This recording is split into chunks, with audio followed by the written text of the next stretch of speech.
First contact protocols. Senior observer Keflin adjusted his crystalline sensory arrays as the anomaly appeared at the edge of the Centauri Defense Network's detection grid. After 2 centuries of monitoring this sector of space, he had learned to trust his instincts, and something about this reading felt wrong. The single vessel approached with a casual confidence that made his outer membrane ripple with unease. "Director Vaughn," he called out, his voice resonating through the crystalline chamber of the observation post. "You need to see this." The director, a towering figure whose translucent body pulsed with bioluminescent patterns, glided across the chamber. Her presence caused the other observers to straighten at their posts, their own crystalline arrays aligning in respect.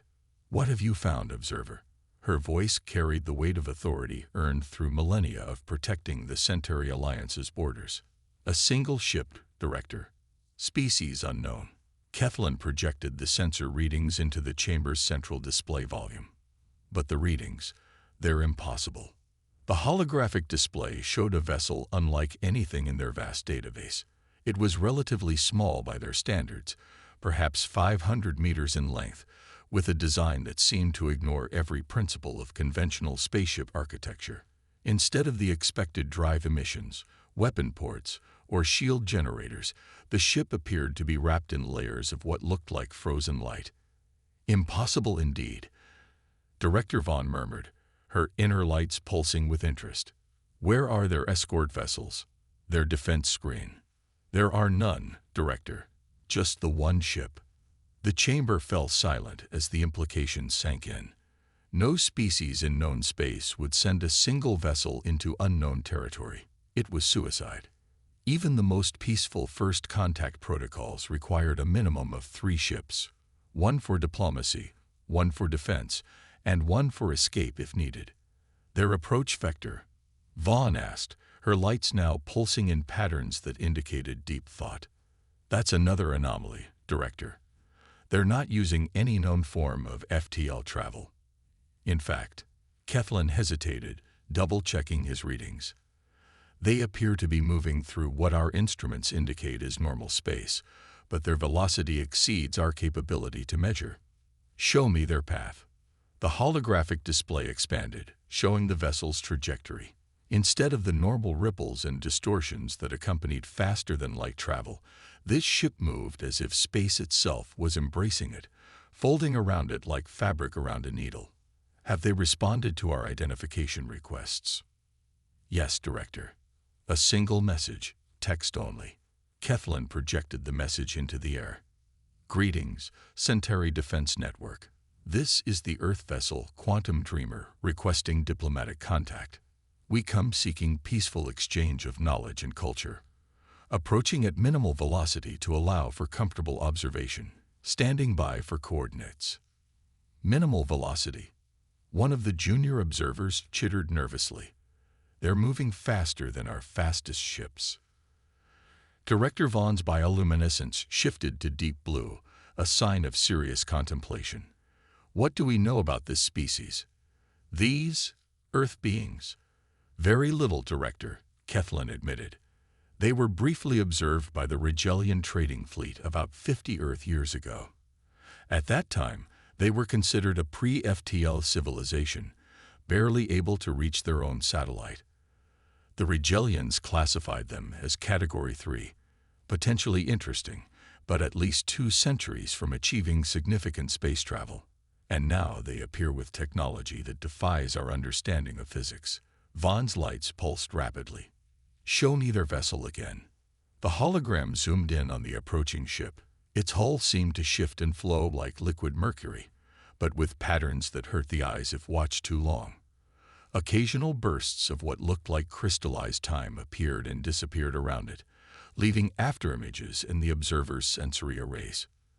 "Director," Keflin said carefully, "our quantum probability engines are giving unusual readings. According to them, this ship both exists and doesn't exist simultaneously. And," he paused, checking the readings again, "it appears to be conscious." "Conscious?" Vaughn's entire body flashed with surprise. "Explain." The quantum field around the vessel shows patterns consistent with neural networks, but on a scale we've never seen before. It's as if the ship itself is thinking, or rather, Kethlin struggled to find the right words, as if it's dreaming. And that dream is what's moving it through space. Director Vaughn was silent for a long moment, her lights cycling through various patterns of thought. Finally, she spoke. In all our history, we have never encountered a species that made such a dramatic leap in technology. From primitive chemical rockets to this, in 50 years. She turned to face her staff. Either they have had help, or they have discovered something fundamental that we, in all our ancient wisdom, have missed. The ship continued its approach, each moment of its movement challenging everything the Centauri thought they knew about space travel. It moved like a thought given form, like a dream made real. Send them the coordinates for the diplomatic reception station, Vaughn decided. But first, activate the quantum shielding around the station. Not for protection, she added, seeing her staff's reaction, but for observation. I want every detail of their arrival recorded and analyzed. As the coordinates were transmitted, the Earth vessel acknowledged with another simple message. Understood. Arriving in 10 minutes. 10 minutes. A junior observer exclaimed. They're still 3 light years out. Perhaps. Director Vaughn said softly, her lights pulsing with anticipation. We should prepare ourselves to redefine what we consider possible. She turned to Kethlin. Contact the Science Council and the Diplomatic Corps. Tell them to prepare for something unprecedented. Her lights shifted to a color rarely seen in their species, the deep purple of excitement. I believe we are about to witness either the greatest deception or the greatest advancement in the history of space travel. The quantum dreamer continued its impossible approach, its dreamlike field rippling with patterns that seemed to whisper of new ways of thinking about space, time, and consciousness itself. The Centauri observation post hummed with activity as its staff prepared to witness what would surely be a turning point in galactic history. Little did they know that this was only the beginning of humanity's introduction to the galactic community, and that their understanding of reality was about to change forever. The demonstration. The diplomatic reception chamber of the Centauri Alliance's primary station was designed to inspire awe. Crystalline walls stretched up into darkness, their surfaces catching and reflecting the light of artificial stars. Representatives from 100 species filled the tiered seating, their diverse forms creating a living tapestry of galactic civilization. Director Vaughn stood at her position in the central observation tier, her crystalline form pulsing with carefully controlled patterns of light. Beside her, senior observer Kethlin monitored the quantum readings as the human vessel approached the station. The quantum dreamer had refused the standard docking procedures. Instead, it hung in space near the station, its mercury-like surface rippling with patterns that seemed to echo the very fabric of space-time. As the assembled representatives watched, a point of light appeared in the center of the chamber. The light expanded, not with a flash or a bang, but with a gentle ripple that felt like a sigh in the quantum field. 3 humans stepped through, 2 female, 1 male, all wearing what appeared to be simple gray uniforms that shifted color slightly when they moved, like oil on water. Greetings, the taller female said, her voice carrying naturally through the chamber. I am Captain Sarah Martins of the Earth vessel, Quantum Dreamer. With me are Dr. Emily Chen, our quantum consciousness specialist, and Dr. James Wilson, our reality architecture engineer. Director Vaughn moved forward, her lights pulsing in the formal pattern of diplomatic welcome. We greet you, representatives of Earth. Though I must note that your method of arrival bypassed all our security protocols. Captain Martinez smiled. We understand your concern, Director. However, we wanted our arrival to serve as our first demonstration. Your security systems are still fully functional. We simply chose to step around them rather than through them.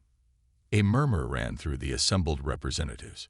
Stepping around security systems was theoretically impossible. The quantum shielding was absolute, based on fundamental laws of physics. Dr. Chen stepped forward, her dark eyes scanning the chamber. You're all wondering how we did that. The answer is simple. We asked space itself to let us through. Impossible, declared a Hegelian physicist, their metallic scales rattling with agitation. Space doesn't respond to requests. It's not conscious. Everything is conscious, Dr. Wilson replied calmly. You just need to know how to listen. He reached into his uniform pocket and withdrew what appeared to be a small crystal cube. May I demonstrate? At Director Vaughn's nod, Wilson placed the cube on the floor. For a moment, nothing happened. Then the air around the cube began to shimmer, not with heat or light, but with possibility. The cube remained exactly where it was, yet somehow expanded to fill the entire chamber, without actually growing larger. Inside the expansion, the assembled representatives could see what looked like the neural structure of reality itself, quantum threads connecting everything to everything else, probability waves flowing like rivers of light, consciousness itself made visible. This is how we see space, Dr. Chen explained, walking through the display. Where she passed, the quantum threads seemed to reach out to her like curious fingers, not as an empty void to be conquered, but as a living tapestry to be understood. Your civilizations built engines to force your way through space. We learned to dance with it. Captain Martinez gestured, and a miniature version of the quantum dreamer appeared in the display. Our ship doesn't drive through space, it dreams with it. The quantum consciousness you detected isn't just the ship's, it's space itself, responding to our invitation to dream together. The display shifted, showing how the ship moved. Instead of pushing against space, it merged with it, becoming part of the quantum dream that underlay reality. Distance became meaningless because space itself helped carry the ship forward, like a river carrying a leaf. Impossible, the Hegelian physicist said again, but with less certainty. 50 years ago, Martinez continued, humanity made a discovery. We realized that our traditional approach to space travel, building bigger engines, stronger shields, better weapons, was fundamentally flawed. We were trying to impose our will on the universe. Instead, we learned to listen. Dr. Wilson touched the cube again, and the display changed to show Earth's solar system. We spent those 50 years in isolation not because we couldn't reach the stars, but because we wanted to understand them first. We developed what we call quantum dream theory, the idea that consciousness and reality are not separate things, but different aspects of the same fundamental truth. Director Vaughn moved closer to the display, her lights pulsing with intense curiosity. You're saying that your technological leap wasn't about technology at all? Exactly, Dr. Chen smiled. We didn't build better machines. We built better relationships, with space, with time, with reality itself. The quantum dreamer isn't a ship in the traditional sense. It's a shared dream between humanity and the universe, given form and purpose. As if in response to her words, the ship outside the station seemed to ripple, its surface patterns synchronizing with the quantum display in the chamber. The effect was beautiful and unsettling, like watching thought itself take physical form. We've come, Captain Martinez said, her voice gentle but firm, to share this understanding. Not because we seek to dominate or impress, but because we believe the galaxy is ready for a new way of thinking about space travel, about reality itself. The chamber was silent as the implications sank in. Humanity hadn't just developed a new form of technology. They had discovered a fundamental truth about the universe that the older civilizations had missed in their rush to conquer space. Director Vaughn's lights pulsed with a pattern that none of her staff had ever seen before, a combination of wonder and recognition. You didn't send a fleet, she said slowly, because you don't think in terms of ships anymore. You think in terms of dreams. And reality, Martinez smiled, is the greatest dream of all. Outside the station, the quantum dreamer continued its gentle dance with space-time, a living demonstration that the impossible was only impossible until someone dared to dream differently. The crisis. The warning came without fanfare. Deep within the quantum field surrounding the Centauri diplomatic station, ripples of disturbance spread like stones dropped in a still pond. Inside the quantum dreamer, Dr. Emily Chen felt the change before their instruments detected it. "Captain," she called out, her eyes closed as she interpreted the quantum fluctuations. "We have company. They're trying to hide their approach in the probability shadows." Captain Martinez nodded, unsurprised. Their demonstration had attracted exactly the kind of attention they'd expected. How many ships? 7 heavy cruisers, drachnid design. They're using traditional cloaking technology. But Chen smiled slightly. Space itself is whispering their positions to us. The drachnids were known throughout the galaxy as technological scavengers, always seeking to steal or forcibly acquire advanced technology. Their arrival was predictable, almost boring in its inevitability. In the diplomatic chamber, Director Vaughn's crystalline form flashed with alarm patterns as her own sensors finally detected the threat. "Captain Martinez, we must evacuate you immediately. The Drachnid Consortium is not known for their diplomatic approach." "No need for evacuation, Director," Martinez replied calmly. "In fact, this presents an excellent opportunity for our second demonstration." The Drachnid ships decloaked simultaneously, their black hulls bristling with weapons. Their design philosophy was clear: intimidation through overwhelming force. Each ship was at least 4 times the size of the quantum dreamer. "Primitive human vessel," a harsh voice boomed through all communication channels. "This is War Leader Kex of the Drachnid Consortium. Your quantum consciousness technology will be surrendered to us.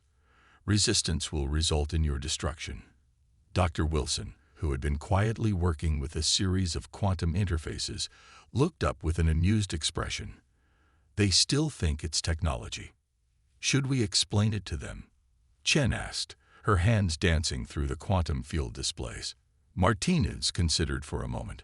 "Let's give them a practical lesson instead." She opened a channel to the Drachnid fleet. "War Leader Kex, we decline your request. However, we offer you a chance to learn." The response was predictable. Energy weapons from all 7 ships converged on the quantum dreamer's position. The assembled diplomats gasped as the barrage of destructive force approached the seemingly defenseless Earth vessel. But the weapon's fire never reached its target. Instead, the energy beams curved gracefully around the quantum dreamer, forming a beautiful spiral pattern before dissipating harmlessly into space. It looked less like a defensive action and more like a dance, as if the ship had simply asked the energy to play rather than harm. "Impossible." Kex's voice had lost some of its confidence. "All ships, full atomic dissociation beams."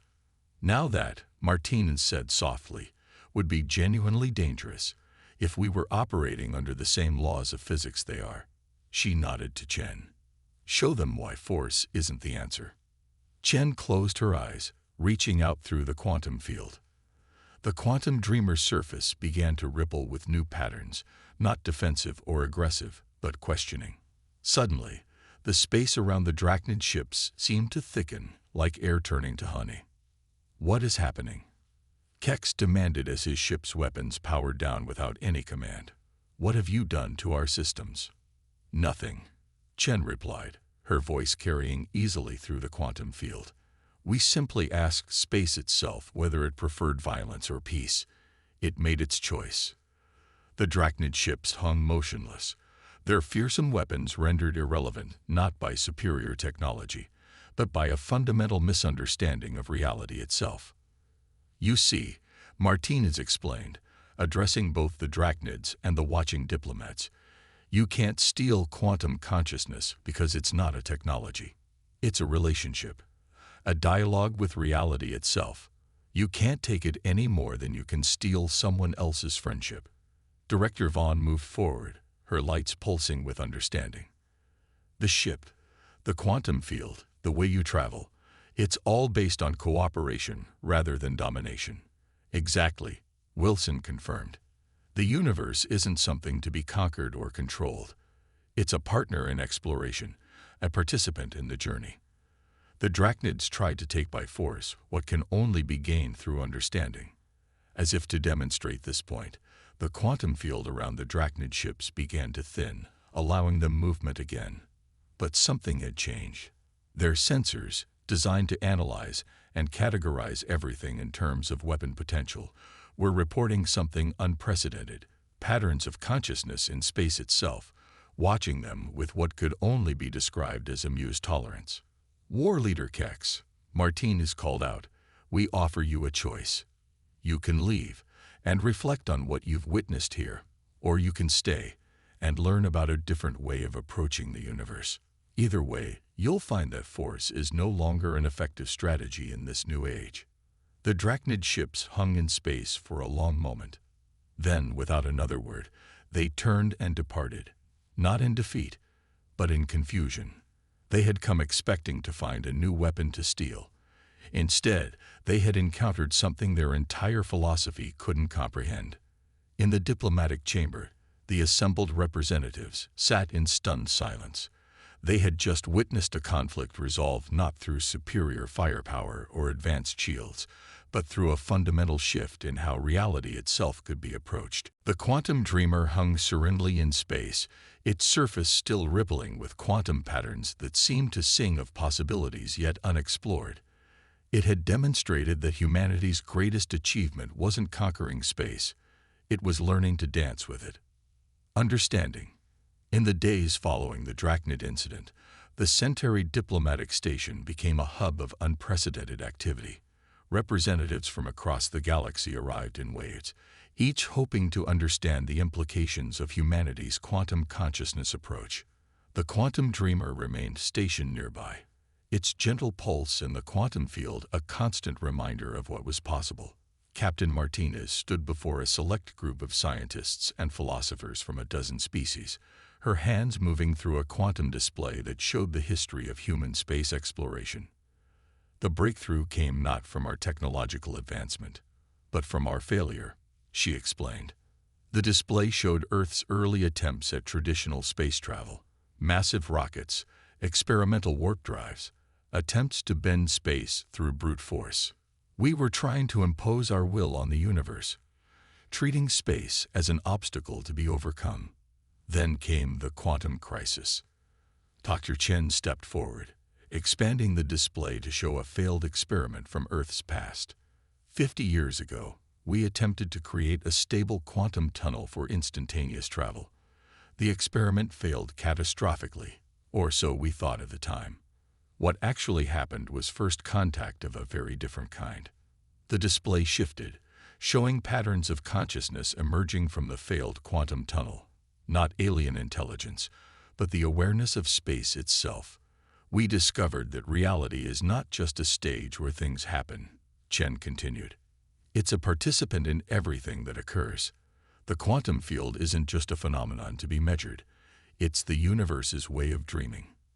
A Hegelian physicist raised their metallic appendage. But consciousness requires structure, complexity. Space is empty. Dr. Wilson laughed softly. Empty. Look closer. He touched the quantum display, and suddenly the apparently empty space between particles filled with intricate patterns of probability and potential. Space isn't empty. It's full of dreams waiting to happen. Every point in space contains infinite possibilities. We just learned how to have a conversation with those possibilities. The display zoomed in further, showing how human quantum ships like the Dreamer worked. Rather than forcing their way through space, they participated in space's own dreams of movement and change. Distance became meaningless not through technological triumph, but through relationship. Think of it like swimming, Martine suggested. You can fight against the water, trying to force your way through it, or you can work with it, understanding its flows and patterns. We stopped trying to conquer space and learned to swim in the quantum field. Director Vaughn, who had been quietly observing, moved forward. Her crystalline form pulsed with deep thought patterns. This explains why we could never replicate your method of travel. We were looking for technology when we should have been looking for consciousness. Exactly, Chen nodded. You can't build a quantum consciousness drive because it's not a drive at all. It's a partnership. Each of our ships is unique because each develops its own relationship with the quantum field. The display shifted again, showing how the quantum dreamer interpreted reality. Space wasn't a void to be crossed, but a living tapestry of possibilities. Time wasn't a rigid line, but a river with countless tributaries. Distance was just one dream among many. This is why we came forward now, Martinez explained. The galaxy is ready for a new way of thinking about space travel, about reality itself. The old methods of forcing our way through space are not just inefficient, they're disrespectful to the very nature of the universe. A Xerxian philosopher, their gas-clouded form shimmering with interest, spoke up. You speak of space as if it were alive. Not alive in the biological sense, Wilson clarified. Conscious in a way we're only beginning to understand. Every point in space dreams of all possible futures. When you learn to listen to those dreams, to participate in them, space itself becomes your ally in exploration. The display showed how the quantum dreamer moved, not by pushing against space, but by joining in its dreams of movement. The ship didn't travel through space so much as dance with it, each movement a collaboration between human consciousness and the fundamental awareness of reality itself. This is why the drachnids couldn't steal our technology, Chen added. You can't steal a relationship. You can't force space to dream with you. You have to learn to dream together. The assembled scientists and philosophers watched in fascination as the display showed the quantum field's response to different approaches.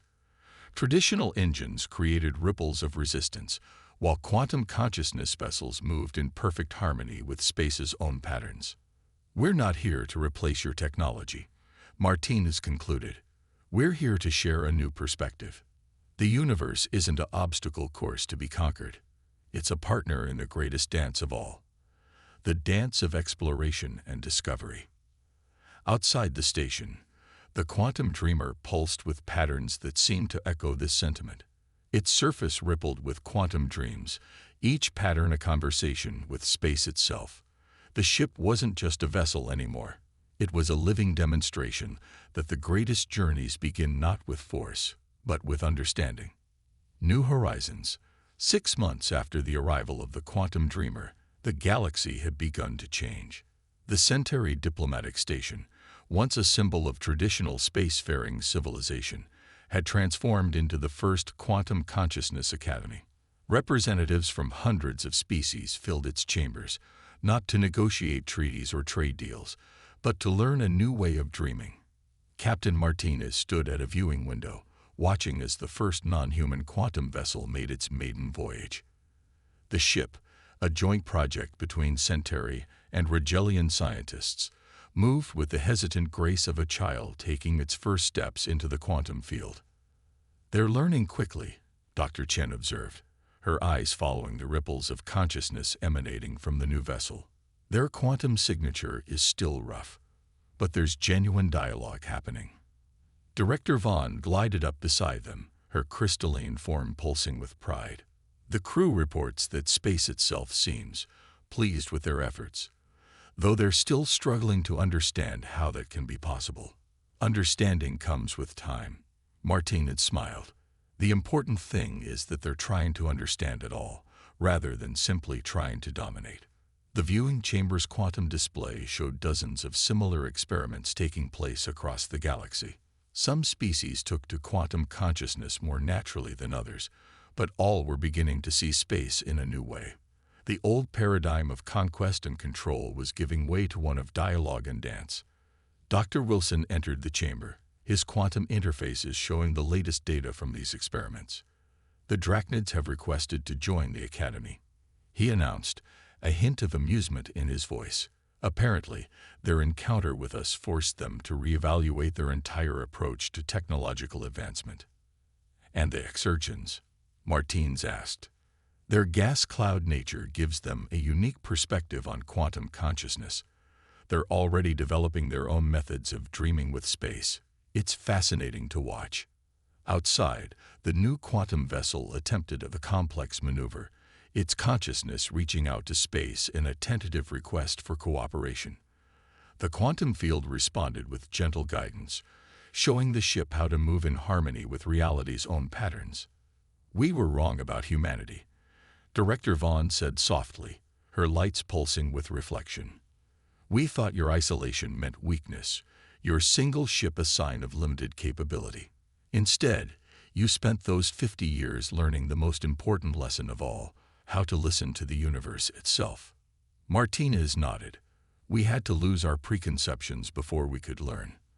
The quantum crisis that nearly destroyed our space program actually saved it, by showing us that we were asking the wrong questions.